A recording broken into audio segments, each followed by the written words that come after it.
What's up, guys? How you doing? I'm Paul. I'm Morgan. In today's video, we are talking popular marriage advice that we reject.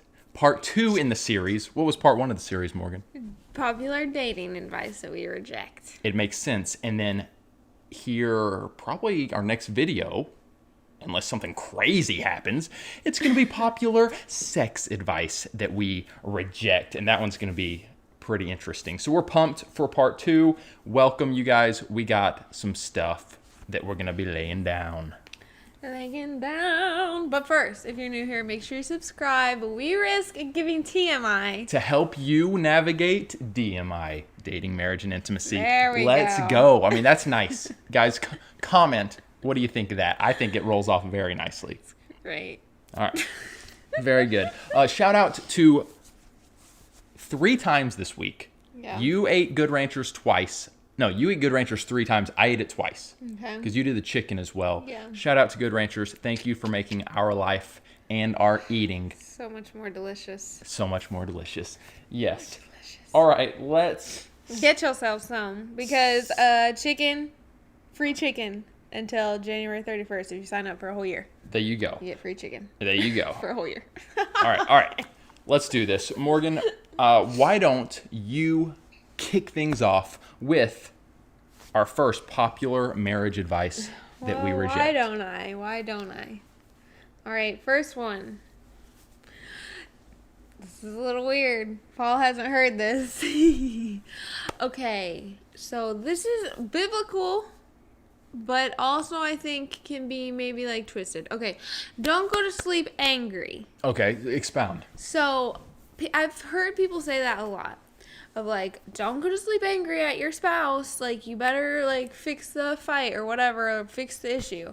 And to me, when I first heard that and we first got married, that felt like a lot of pressure because I felt like it made me feel like we have to figure this out and we cannot go to sleep until we're both just back to madly in love with one another. Interesting. And sometimes, you guys, when you get into an argument, a disagreement, it can take a few days to really like work through it and feel back on track with your spouse. And so this whole idea of like, don't go to sleep angry, I understand the principle. Yeah. Yes, of like the Bible verse that literally says, don't let the sun go down On you in your anger, right? Yeah. Right. And so it's one thing, like, you should, I think, be able to always say, like, good night, I love you, we're gonna figure this out, and we're still on the same team. You know, Morgan, I think that the Jonas Brothers actually got it right. No, we're not gonna work this out tonight. So, can we agree that the Jonas Brothers were ahead of their time?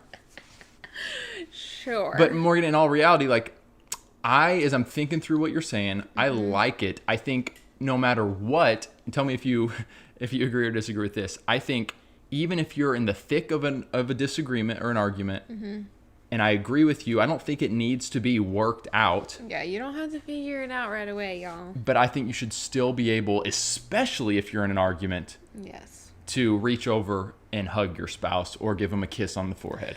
Which is not easy when you're mad. Specifically for me. All right, very good. You guys comment and let us know what you think on that one. Very interesting. I will jump into my first popular marriage advice that I reject. Okay.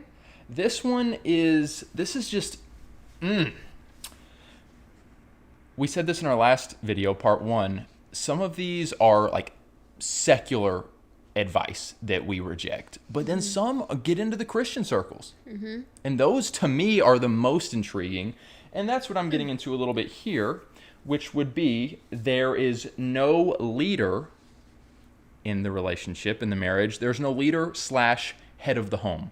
And I think that is That's not biblical.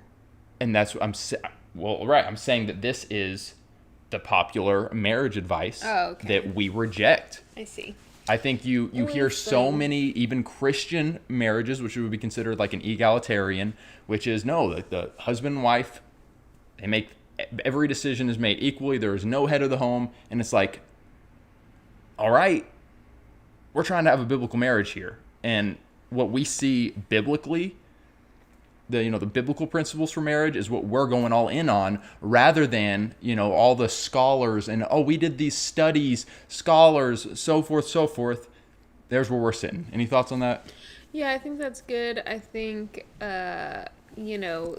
people just flip out when any Christian, like, talks about how the marriage should be, the man is the leader, the woman submits. But it's just like, the man is like, as the leader, is like, hey, honey, I've decided you can lead in this. We've never had a straight up conversation like that, just FYI, but like, it's just been like clear. I don't know. Anywho, whatever. Besides the point. 100%. I think there are things that, like, the wife is more gifted in and is more ready to, like, I got this. Mm-hmm. Hey, husband, I got this. Mm-hmm. Absolutely, wife. I bless you in that. You rock at doing that. You're better than me. You know more about it than me. But as a general overarching principle, guys, the man is the head of the home. I'm just saying it. We can go deeper. We did a video that I can link below. I think we call it like husband and wife roles. And we dive into it more deeply. But for the sake of this video, we're just laying it out there. Do with it what you will. Do with it what you will. It's beautiful. It's a beautiful thing when done well. Very good. All right. Next is conflict should be minimized or avoided at all cost. Or like uncomfortable conversations, just don't have them. Like try to just move on with y'all's lives. So that statement you just said, we reject. Yes. Conflict should be minimized / avoided. Okay, well, this is interesting because I recently got a message. I got a couple messages, actually, and the theme in these messages from different people were saying that they didn't want to have a conversation with their spouse because they knew that it was going to make their spouse feel uncomfortable or possibly like hurt their feelings, or knowing like bringing up the past like really hurts them and they just can't do it. Yet it's like keeping them from really like having a deeper relationship with their spouse because they refuse to talk about this stuff. And to that, I just say, what in the world are you doing? Like, you literally live with this person for the rest of your life. You need to be able to talk about everything, no matter how uncomfortable it is. It makes me think, Morgan, of there's going to be couples that go into marriage and they're just like, they have that mentality. And so they're like, ooh, this came up. I'm just going to kind of push it off to the side. I'm just going to bottle that up. I'm going to sweep it under the rug. And they might have a pretty smooth first year of marriage. It may appear that they're crushing it. Yeah. And then year 2 goes by, and then they get to year 3, 4, 5. They have all this unresolved stuff, and it's going to start bubbling up. And so if you can learn how to argue well, argue in a respectful way, have a fight or a disagreement in a loving, healthy way, that's better to go ahead and address it. Now, I think of like our first year of marriage, we maybe went too hard in that direction. Oh, when you say we, you mean you, right? Perhaps. So, use good judgment, use good discretion. Not everything needs to be dealt with in the one day. Right. But don't be sweeping stuff under the rug. Yep. That's good, Morgan. All right, before I do the next one, you guys saw in the thumbnail, Morgan came up with it, which was, what did it say? Could lead to divorce. Could lead to divorce. There's one in particular that is the big, in my opinion, that we're about to get to. It's actually one of yours that we decided on that is the most problematic in terms of potential divorce. So I just want to let you know. I actually have 2. Okay, all right. You don't know the second one. All right. But the first one, yes. Very good. Before I do my next one, guys, help us out. We really appreciate it. Give the video a thumbs up. Really appreciate it. Give those numbers up. Give those thumbs up numbers up. Give the thumbs up numbers up. Yes. All right, my next one would be my dear loving mother actually offered up this one. So she offered up wisdom for our first part 1 video, and then this was her wisdom for part 2. All right. Mom she's gotten a bigger say in our content because she's like sitting right above us with Luca. Oops, spilled some water. Wow. So that's a real thing. She's getting more of a say. But she offered up this one. She said, here would be something I reject, a popular marriage advice. not all marriage counselors are good. And I think you hear, and you've heard it from us, if I'm remembering correctly, like we advocate, I know we do, we advocate for getting therapy, for getting counseling, marriage counseling. And so I think you could kind of think to yourself, okay, I'll go to a Christian marriage counselor to help our marriage and we'll be good. Yeah. I wish that Every Christian counselor was great. Yeah. But there's a lot of Christian counselors out there that are not great. There's a lot of them that really don't have the right training biblically and psychologically, whatever. People are going to be like, what a dumpy. Well, my thoughts, go ahead. No, that's all I have. I was just going to say, like, there are lots of Christian marriage counselors out there. But then I think if you flesh it out, ultimately, don't go to one Christian counselor and then they say something and then that's just immediately you dive into that piece of advice, which might be might have very significant ramifications for your marriage. Don't just eat that up and then that's all right. We're doing this we're buying into this hook, line, and sinker.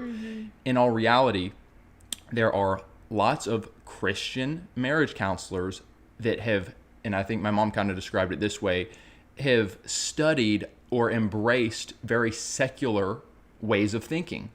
And so you may not hear any talk about the Bible or God brought into your session, and they're just spitting off what they've heard, which is, I would say, very worldly wise, lots of worldly wisdom, without actually going to Scripture and saying, let's look first and foremost, what wisdom does Scripture have to offer? Yeah. That's good. All right, Morgan. All right. Dun, dun, dun. My next one is, this is a piece of marriage advice that we reject. It's totally okay for married couples to have best friends of the opposite sex. Reject. Give it one of these vampires. Get out of here, vampires. Yes. This is what I feel like personally could lead to divorce in your marriage, is if you or your spouse has a best friend of the opposite gender. And I mean the type of best friend where they're talking all the time, texting, on the phone, whatever. Hanging out, spending a lot of time together. They confide in them rather than confiding in you first or even after you, whatever. Yeah, that's their friend. That's their closest friend. I think that that's very dangerous. Not even best friend, just friends, like as in, not to say that like Paul doesn't have girls that are friends to him or acquaintances or whatever, but it's like he's not going and hanging out with girls when I'm not there. And I would say if you had a close friendship with a girl that genuinely was just a friendship prior to getting married, and then you get married, it's not like you have to cut that person out of your life. Right. But it should kind of transform into much more of a, if she's still single, coming and hanging out with the husband and wife as a group, as a unit, because we're a unit now. But if it's still looking like you're spending a lot of alone time, I would say I would agree with you, and that's where the divorce warning comes in. You're playing with fire there. Yeah, I think people make way too take this way too lightly, and I feel like it has caused much damage to marriages and relationships. So, yeah, I would just say it's unwise. We were talking with a couple a while back, and the guy just was holding on to that so tightly. It was such a big deal to him of, oh, no, I have these girlfriendships from when I was single and we are still really close. My wife doesn't like it, but it's so important to me. And Morgan and I'm just sitting there listening like, I was like, why? Why is this so important to you when your wife is like literally broken over this? And you're choosing, like I can just hear by how you're describing it, you're choosing these people over your wife. Like it sounds like they're more important to you, these past female friendships. Now, it would be one thing if your wife is literally telling you you can't be friends with anyone, man or woman, like, but specifically men. She's like, no, you can't have any friends. It's just me. Like, that's an issue, and you need counseling for that. But if she is uncomfortable with the friendships that you have with other women, you need to take that very seriously, and vice versa. You do. You do. And that's good. That's big. And I could see some people really being like, oh, no, that just sounds petty. Like, I have totally innocent friendships. Again, I would just say use wisdom, use caution. And if you're just spending a lot of time with a person of the opposite sex that's not your husband or wife, really examine that. Like, really examine that closely. Yeah. Yeah. Good one, Morgan. All right. Popular marriage advice that we reject. Morgan, I came up with this one while I was at the gym. Okay. You have no clue what it is, and I honestly don't totally know if you're going to agree with me. Oh, dear. All right. Let's hear it. When I was dating someone in the past, I went over to her parents' house, and her parents were very intense. And the mom looked at me and said, Paul, I just want you to know, if you marry my daughter, you're marrying the whole family. And I now, years later, as I reflect on this, my advice that I reject, and hear me out, I reject that when you marry a man or a woman, I reject that you're marrying their family. Because ultimately, you're marrying this person. And this is going to be the person that you spend 99% of your time with. This is going to be the person that you are going to be working through everything with and navigating life with and having children with and so forth and so forth and so forth. It's not their family. Is the family dynamics important? Should you work to grow that and cultivate that? Absolutely, but you are not marrying the family. Very interesting. Very interesting. Okay.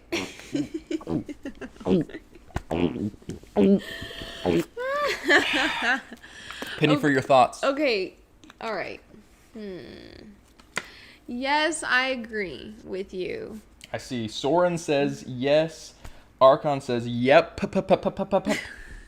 Interesting view. Agreed. Okay. Faith says. Allison says I have mixed thoughts on this one. Agreed.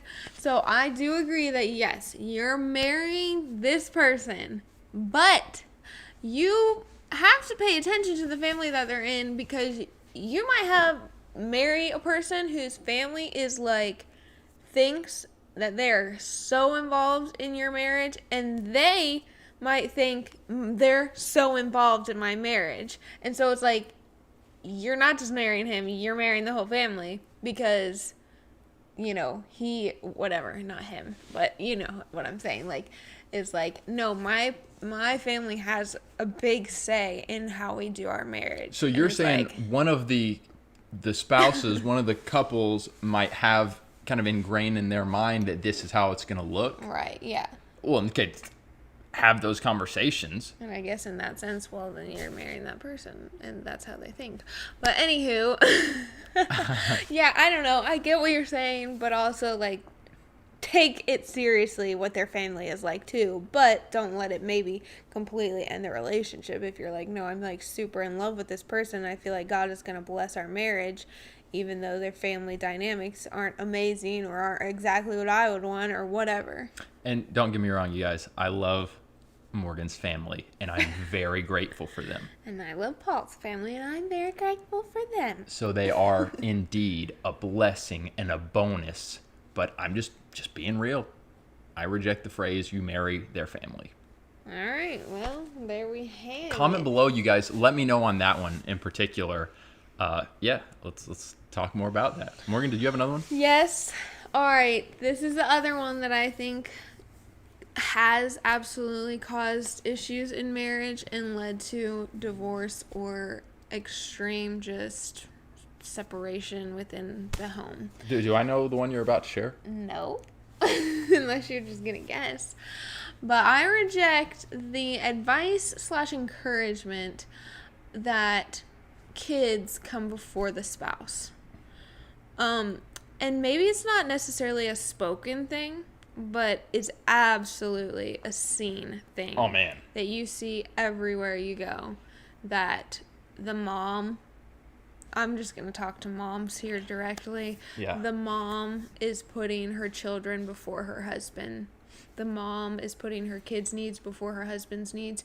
And don't get me wrong, I'm not saying like, oh, you shouldn't be taking care of your kids. You should be taking care of your husband because he's a little baby and he needs to know. But I am saying, and also, obviously, there are seasons of life where your husband better be mature and godly enough to understand, oh, we just had a baby and our baby needs to be taken care of basically 24/7. So I get it. But like if you literally start treating your children as your best friend and as your partner in life and leave your husband in the dust, I think that's incredibly damaging and disrespectful to your husband. And it's just like when your kids leave your house, you're going to be living with a total stranger who you're going to have to rework everything because you didn't put in the work throughout the time of having kids. And I get it. It's stinking hard. We've got one little 4-month-old baby, and I'm like, I see how men and women do this. Like, they allow their kids to take over their lives and forget, like, wait a second, we're the ones who are together for the rest of our lives. Our kids are going to leave us one day.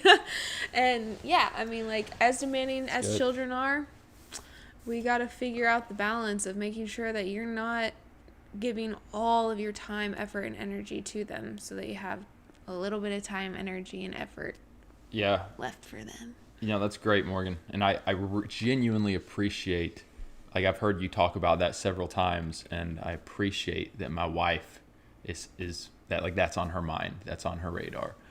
Thanks, Polly. Guys, let us know in the comments, were any of these, like, so kind of caught you off guard and you genuinely aren't sure about them, or maybe you disagree with them? Let us know. Also, married people, what advice do you have to the singles?